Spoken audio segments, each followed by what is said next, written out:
मन थका सा लगता है, तन रुकता सा लगता है, अब जाओ तो नहीं पाग मिले। क्या का मनोज माने कामदेव, मनोज का ओज, कामदेव का ओज, उसका प्रभाव थोड़ा कम हो गया है और उसके कम होने से तत्वों का मनन चिंतन मंथन बहुत ही चल रहा है। अब मन थकता सा लगता है, तन थकता सा लगता है, जब संसार से विरक्त हो जाते हैं और जब संसार की नश्वरता, तत्व का स्वरूप और इस आत्म तत्व का स्वरूप इस प्रकार के जब अंतरंग में बहुत गहराई में जब चिंतन चला जाता है, तब ऐसा लगता है मन अब कुछ भी नहीं सोचना, अब संसार में बाहर जाना नहीं है। ये सब असार सा लगता है, मन को ऐसा लगता है हम थक चुके हैं संसार में, संसार के बारे में सोचते सोचते, संसार के उलझनों में उलझते उलझते हम थक गए। कब लगता है?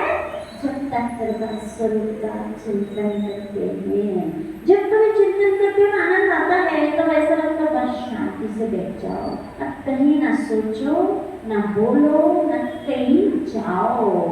एक तन भी रुकता सा लगता है, मन थकता सा लगता है।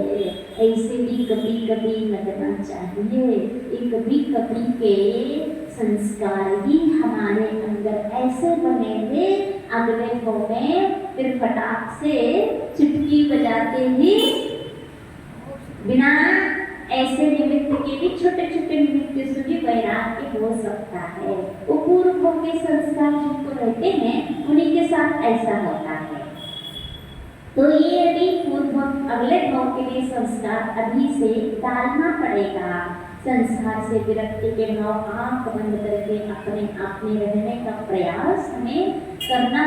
तो अब झाग नहीं, झाग माने झाग ऊपर फैन रहता है ना, झाग ऊपर रहती है, कि ऊपर ऊपर की बातें हमें नहीं चाहिए, अब गहराई की बातें चाहिए। अब उथली उथली बातें बहुत हो चुकी है ना, ऊपर ही ऊपर तैर रहा है। तैरते तैरने वालों को कभी अंदर की रत्न माणिक देखने नहीं मिलते, तब मिलते हैं जब अंदर डुबकी लगाते हैं। अब यही कह रहे हैं अंदर की झाग नहीं है, वो पाग चाहिए, माने अंदर का सार भूत तल पाग कहलाता है। तो ये झाग ऊपर का नहीं, ऊपर तैरने वालों को बस जो ऊपर ऊपर ही तैरता है उसको संसार दिखता कि नहीं तैरने वालों को, भले ही शरीर डूबा है लेकिन एक चेहरा तो ऊपर रहता है और वो आंखें आजू बाजू के पूरा दृश्य देखते रहते हैं। अब अपन को तैरना नहीं, तैरने से पूरा संसार दिख रहा है। अब संसार को संसार न दिखे, आनंद बस आ जाए तो उसके लिए अंदर डुबकी लगाना पड़ेगा। यदि रत्न मोती लाना है तो अंदर डुबकी लगाना पड़ेगा, यही पाप है। मानता हूँ इस कलिका में संभावनाएं अगणित हैं, किंतु यह कलिका कली के रूप में कलिका समझते हो? बॉडी कली, कली में संभावनाएं अनगिनत, खिलने के, सुगंधि बिखरने के, उसके अंदर पराग का अनुभव करने के, ये बहुत सारे अनगिनत संभावनाएं एक कलिका के अंदर है। लेकिन बात इसकी है, वो कलिका कलिका के रूप में कब तक रहेगी? कभी खिलने का अवसर मिलेगा कि नहीं मिलेगा? ऐसे ही हर आत्मा के अंदर अनगिनत संभावनाएं रहती हैं। इन संभावना को हम अंदाज नहीं कर सकते हैं कि इसके अंदर अब अगले आने वाले भविष्य में किस रूप में वह परिवर्तित होगा, हम कह नहीं सकते हैं। क्योंकि भक्ति जो होता है कभी भी उसकी वो पलट सकता है, कभी भी वह धर्ममय होकर के क्या का क्या बन सकता है। इसकी भीतरी संधि से सुगंधि कब फूटेगी? वह सुगंधि भीतरी है, लेकिन वो संधि चाहिए। संधि समझते हो? जो जब लकड़ी वगैरह रहती काटना रहता है या गन्ना को टुकड़ा करना पड़ता है तो संधि के प्रहार करना पड़ता है। करके बीच में प्रहार करो तो जल्दी टूटता नहीं है। तो ये संधि माने मौका है ना, तो ये उसकी संधि को है जोड़ जमा रहती है, और ये संधि अपनी मौका। ये संधि कब मिलेगी, कैसी संधि, अंदर से सुगंधित टूटने की संधि, इसको कहो मिलेगा। मतलब इसको इतना तो समझ में आ गया कि हमारे अंदर सुगंध भरा हुआ है, हमारा अंदर पराग भरा हुआ है, हमारे अंदर खिलने की क्षमता है। इतना किसी ने समझ लिया माने उसने सम्यक दर्शन को प्राप्त कर लिया। इस सम्यक दृष्टि की पहचान होती है स्वयं की स्वरूप के, स्वयं की शक्तियों का अंदाज जिसको लग जाता है, स्वरूप समझ में आ जाता है। फिर यदि एक बार ये समझ में आने के बाद फिर अंदर से छटपटाहट होती है उसको। जिसने ये समझ लिया कि हमारे अंदर अनगिनत संभावनाएं हैं, ये समझ में आने के बाद उसको चैन से बैठता नहीं है। अब वो जो संभावना हमारे अंदर छुपी हुई है, उस छुपी हुई संभावनाओं को कैसे उबार आएगा, कैसे बाहर आएगी तो सुगंधी, इसके लिए वो छटपटाएगा, उसके लिए वो प्रयास करेगा, पुरुषार्थ करेगा। इसलिए उस घट के दर्शन में बाधक है यह घूंघट, अब राग नहीं पराग मिले। देखो खिलने की और सुगंध की और पराग की तीन चीजें चाहिए। जब फूल खिलेगा तभी उसके अंदर से सुगंधी फूटेगी, और जब सुगंधी फूटेगी तो तभी वहां से अंदर पराग का भी वह रस, पराग पीने का अवसर भी मिलेगा। माने अपन ऐसा घटा सकते हैं, एक कली है असंयम अवस्था, हाँ अभी कैसे है अपनी असंयम अवस्था, कली है, लेकिन असंयम अवस्था में भी हमें ये समझ में आ गया कि हमें कली है पर फूल बन सकते हैं। फूल बनना, खिलना माने हमारे अंदर संयम का आना, जीवन में संयम का धारण करना माने क्या हो गया, फूल बन गए। ये प्रतीक्षा कौन करता है, कली, असंयमी सम्यक दृष्टि रूपी कली ये प्रतीक्षा करता है कि हमारे जीवन में कब समाव्रत आ जाए, संयम आ जाए, ताकि हम फूल बने, खिले। जो जिसके जीवन में संयम आता है वही आत्मानुभूति का सुगंध ले सकता है। सही है, हाँ। जिसमें फूल बन गया, फूल बनने के बाद सुगंध बिखरेगी, और जिसके आत्मानुभूति का सुगंध आया है वही शुद्धोपयोग को धारण कर करके अरहंत परमेष्टि बन करके आनंद रस पराग पीने का मौका उसी को मिलेगा। एक क्रम है। तो अभी क्या है, अपन कली है, अभी ना हमें आत्मानुभूति हो रही है, और जब तक आत्मा ना हुई अभी फूल बनने हैं, और जब तक फूल नहीं बने सुगंधी भी नहीं आएगी, वो कली के अंदर छिपी हुई है। लेकिन इतना हमारा पता, हमारा एड्रेस हमें मिल गया है। एक बार एड्रेस मिल जाता है तो गूगल में बहुत अच्छा सिस्टम है कि सब जगह से वो मिलता रहता है। ये यहाँ इस मौका पे उस स्टॉप पे जाना है तो उसमें गूगल मौका बताता है कि नहीं। तो ऐसे ही हमारे आचार्य बता रहे हैं तुम्हें वहाँ कैसे पहुँचना है, जाने की रास्ता कैसे है। वहाँ गूगल शॉर्टकट भी बताता, घेर के भी बताता है, ऐसे आचार्य भी बताते हैं। तुम्हें जल्दी जाना है, जल्दी का रास्ता भी है, और नहीं आहिस्ता सुस्ता के धीरे धीरे चलना है, शॉर्टकट नहीं जाना, घूम के जाना है, तो घूमने वाला रास्ता है। घूमने वाला रास्ता कौन सा है, शावक रास्ता। और शॉर्टकट कौन सा है, पूर्ण संयम धारण करना। यदि शॉर्टकट तुम्हें जल्दी पड़ी, बहुत जल्दी उस स्थान पे पहुंचना, स्टॉप पे पहुंचना है, तो शॉर्टकट ठीक है, आपको जो उचित लगे। लेकिन रुको मत, चलो तो सही, भले ही धीरे धीरे पग बढ़ाओ, लेकिन धाम की ओर आपका मुख तो हो गया है, लेकिन अभी चलना प्रारंभ। हाँ ये तो निश्चित है, जिसका मुख उस ओर हो जाता है भले ही वो बहुत दूर हो, और जिसकी तरफ पीठ हो जाती है, पीठ जिसकी तरफ हुई वो दूर कहलाता है, और जिसकी तरफ मुख हो जाता है, मुख हुआ माने अब कभी न कभी प्राप्त उसको हम कर लेंगे। तो ये मुख करके खड़े हैं, अभी कुछ नहीं कर रहे हैं आप लोग, क्या कर रहे हो? सिर्फ मुख करके खड़े हो, कदम नहीं बढ़ाया है। कभी फूल बनना है, सुगंधी का अनुभव करना है, फिर पराग का रस मिलेगा तो लो और मिलता है श्रृंगार को शिल्पी से संबोधन उद्धार है श्रृंगार। स्वीकार करो या मत करो, यह करते हैं कि प्रति प्राणी सुख का प्यासा है, परंतु रागी का लक्ष्य बिंदु अर्थ रहा है और त्यागी रागी का परमार्थ। यह सूक्ष्म अभेद भेद रेखा बाहरी आदान प्रदान पर आधारित नहीं है, भीतरी घटना है स्वास्थ्य अपने उपादान की उपादान को यहाँ बताया जा रहा है। हर प्राणी क्या कहता है? सुख चाहता है, चाहता है कि नहीं चाहता? हर प्राणी चाहता है, लेकिन जो रागी रहता है उसका लक्ष्य अर्थ में सुख दिखता है और जो विरागी रहता है उसका परमार्थ में सुख दिखता है। और यह सूक्ष्म अभेद जो अंदर में घटित होने वाली घटना है वह लेन देन के विषय नहीं है। ये जो सुख है वो सुख स्वयं प्राप्त करने का विषय है। कोई किसी को सुख देना चाहे नहीं दे सकता, कोई किसी से सुख लेना चाहे नहीं ले सकता है। बोलो, ले सकते हो सुख? नहीं ले सकते?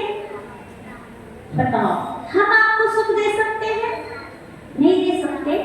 तुम क्या को बैठे, हाँ? अंदर से दुख का सुख का भास है। अच्छा, यहाँ जो परमार्थ बताया जा रहा है वो सुख का भास नहीं, वो सुख का रास्ता है। तो ये समझना है अपन को, बाहरी कोई भी चेतन या अचेतन वस्तु आपको सुख दे सकते हैं कि नहीं दे सकते? बोलो, नहीं दे सकते? सोच के बोलना, विचार के बोलना, फंस जाओगे अभी। दे सकता कि नहीं दे सकता? नहीं दे सकता। फिर कार में क्यों घूमते हो? कार में घूमने से सुख मिलता है, एसी में बैठने से सुख मिलता है, अच्छे अच्छे भोजन करने में सुख मिलता है।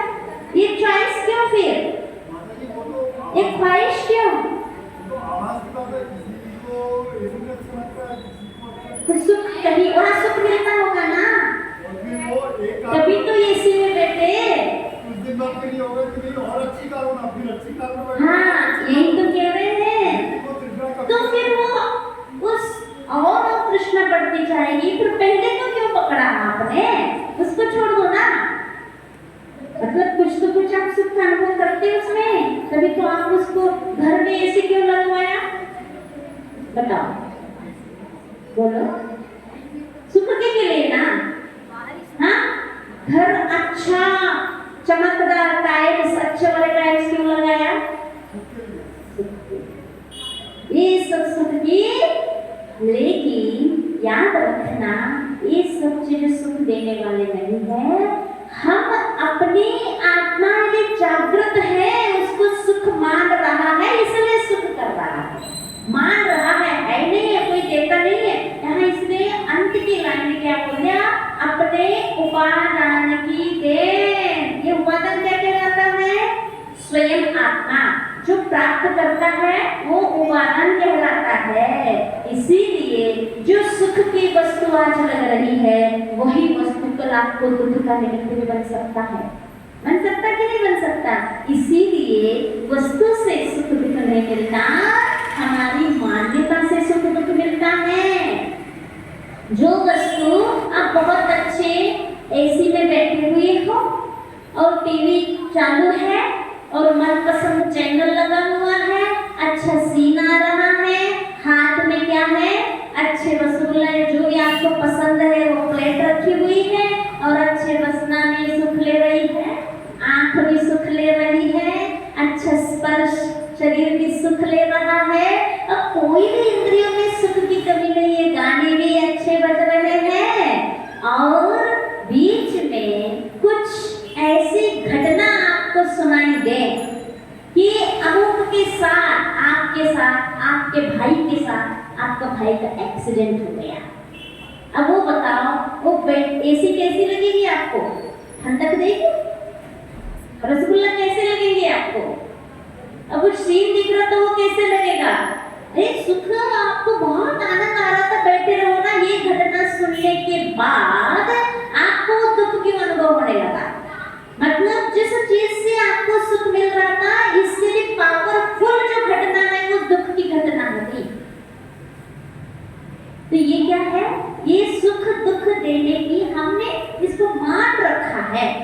अब ये बताओ, जो हमारे परिचित है वही व्यक्ति के साथ कुछ होता है तो दुख होता है, और जो रास्ते चले फिरे किसी को, मानो यहाँ बैठे हैं, किसी का यहाँ कुछ एक्सीडेंट हो गया, मान लो लुढ़क पिघल कुछ भी हो गया, उतना दुख होगा आपको जितना अपने संबंधी या अपने पुत्र या अपने परिवार के साथ होता है, उतना दुख होगा क्या जो रास्ते चले के साथ? क्यों नहीं होता? मान रखा है। इसके साथ हमने प्रीत जोड़ ली है, राग जुड़ा हुआ है, अटैचमेंट है, और उसके साथ कोई कांटेक्ट नहीं है। ये क्या है? हमारी अंदर मानी हुई, हमने मान रखा है इसको। ये भी वही उसी तरह है जैसे रास्ता चलता फिरता है। हम रास्ते में नहीं कि धाम पे आए, बताओ? रास्ते में हो यदि रास्ते में हो, मानते हो, तो जिस रास्ते में, माने एक मनुष्य को भी एक रास्ता है, यहाँ हमेशा रहने के लिए कोई नहीं आया है, यही हमारा धाम नहीं है, ये लक्ष्य नहीं है, ये हमारा मंजिल नहीं है, ये रास्ता है, ये तो पक्का है। तो ये मनुष्य को में जो भी मिलेगा वो बस सब राहगीर ही है। जैसे ये राहगीर चल रहे हैं, चाहे वो घर के अंदर हो चाहे घर के बाहर हो, हम तो राहगीर है, तो हर व्यक्ति राहगीर दिखना चाहिए।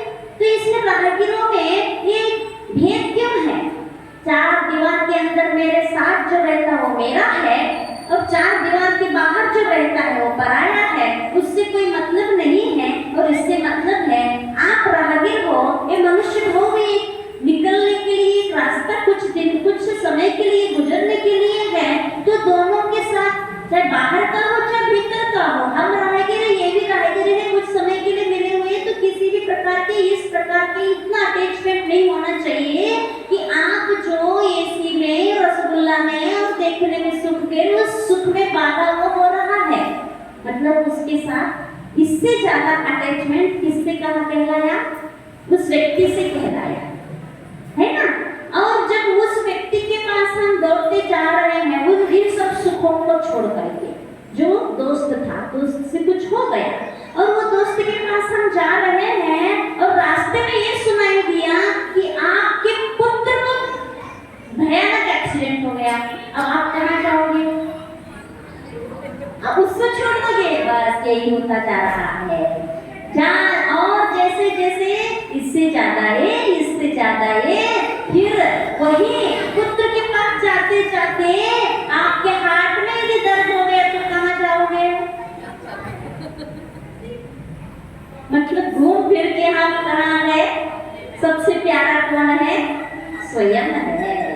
आगे ना घूम फिर के स्वयं ही, स्वयं से जितना प्रेम है इनसे इतना नहीं है।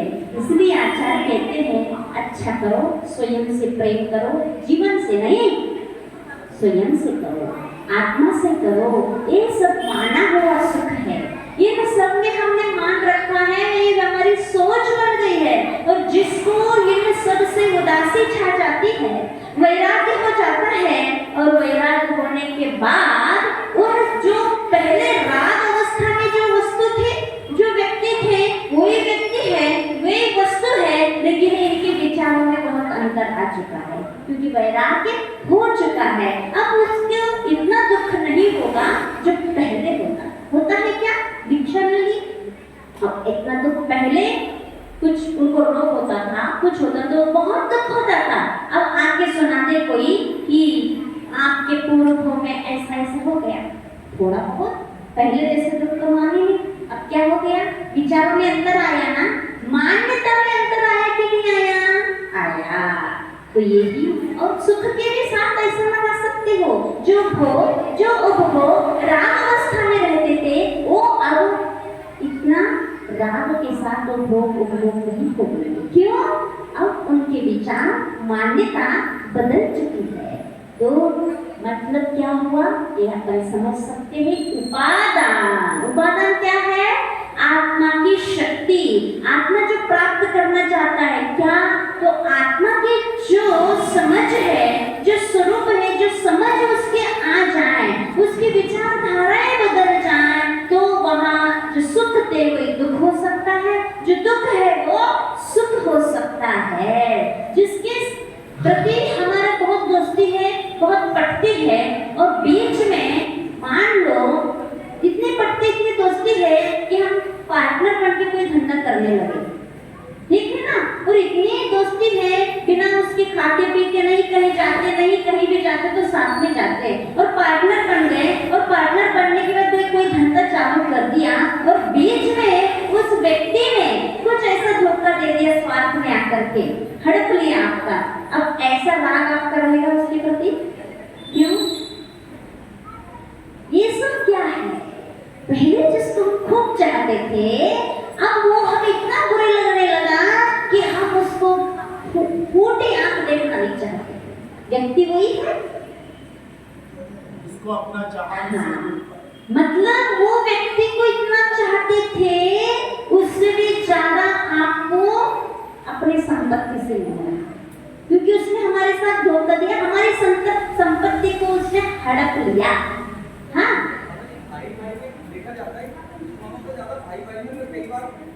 हाँ, खटपट देखी जाती है। जब बचपन में कितनी दोस्ती रहती भाई भाई में, रहती कि नहीं? वही विचारधाराएं बड़े होने के बाद क्यों नहीं रहती है? भाई भाई में तो होता ही है। क्या होता है? सब सही रहते हैं माता जी, मिसगाइड करने वालों में फर्क पड़ता है। लोग मिसगाइड करने वालों में नहीं, अपने सोच में फर्क पड़ता है। सोच तो समझ ही नहीं पाती, सोच समझ नहीं पाती, समझ नहीं। हाँ, यही तो कमी हो जाती है ना, यही तो कमी हो जाती। हमारे अंदर की जो विचारधाराएं हैं ना, वो नेगेटिव हो जाती है। हाँ, ये मिसगाइड नहीं कहलाता है, ये अपनी धाराएं, विचारधाराएं। आपके सामने होना है बच्चों का कार्यक्रम। सबकी भावना थी कि आपके सामने। रात हो जाएगी, 10 मिनट का ही है। 10 मिनट का है। लोग कहते माता जी कार्यक्रम अच्छा, इनका विषय ठीक है। तो क्या है, ये अपने उपादान की देन है। बहुत अच्छे से शांति से बैठ के विचार करना, सुख किसमें है, सुख कहाँ है? मान्यता में है कि वस्तु में है, व्यक्ति में है? बस वो फिर लो, कोई हमें सुख देने वाला नहीं है, मानो नहीं, छोड़ दो इसको, कुछ भी सार नहीं है। ऐसा विचार करो, इतनी शांति आ जाती है, इतनी समता आ जाती है, फिर सामने वाला पर्सन कैसा भी व्यवहार करे, हमारे सुख को कोई फिर लूट नहीं सकता, हमारे आनंद को कोई छुड़ा नहीं सकता है, क्योंकि हमें समझ आ गई है इस व्यक्ति से मुझे कुछ मिलने वाला नहीं है, मेरे समझ से मुझे कुछ मिलने वाला है। इसलिए आप कैसा भी व्यवहार करो, हम ऐसे ना विचार रखेंगे, ना हम उलझेंगे, ना मन ले जाएंगे, हम तो बस सुनेंगे। हाँ ठीक, चलो आगे बढ़ो, करो ना ऐसे। क्यों नहीं करते? उलझते क्यों हो, पकड़ते क्यों हो?